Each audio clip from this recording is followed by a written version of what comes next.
Hạt tiết này.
Đại gì nè, tiệt chừng nữa.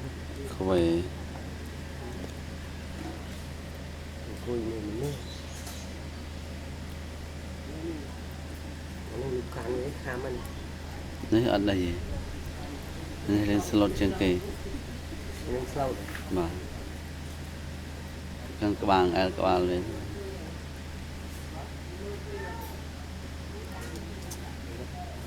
tại bảo vệ này hay những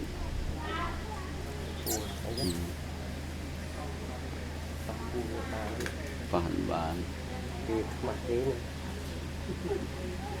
rồi mình ai OVC tất ai mấy còn ấy Chị sẽ đào lên cái